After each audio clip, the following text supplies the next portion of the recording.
इसका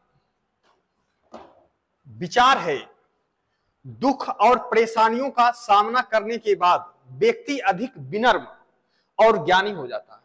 आज का विचार कह रहा है, दुख और परेशानियों का सामना करने के बाद व्यक्ति अधिक विनम्र और ज्ञानी हो जाता है। समझ रहे? इसका मतलब समझ रहे?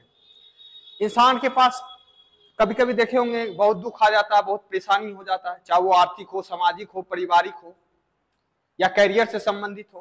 परेशानी दुख आ जाता है जिसके कारण इंसान क्या होता है, कुछ इंसान जो हो क्या होता है, उस परेशानियों से भाग जाता है, उस परेशानियों से दुखी हो जाता है, निराश हो जाता है, हताश हो जाता है। लेकिन कुछ लोग क्या है, बहादुरी की तरह उस परेशानी उस दुख से लड़ता है, उसका रास्ता निकालता है, उसका सॉल्यूशन करता है।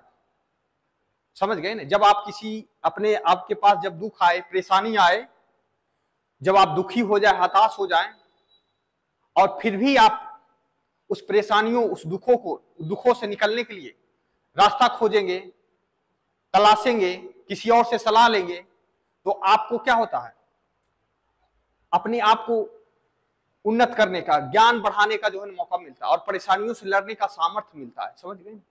इस चीज को ध्यान रखिएगा। तो जितना आप दुखों से, परेशानियों से लड़िएगा, उतना आप बेहतर बनिएगा। उतना जब बेहतर बनिएगा, उतना आपके पास ज्ञान आएगा, विनम्रता आएगा। फिर लोगों को भी बताइएगा, हम इस परेशानियों से इस प्रकार निकले, आप भी इस प्रकार निकल सकते हैं। तो समझ गए? तो इंसान दुखों और परेशानियों से लड़ते लड़ते क्या हो जाता है, विनम्र हो जाता है और क्या हो जाता है, ज्ञानी हो जाता है। इस चीज को ध्यान रखिएगा।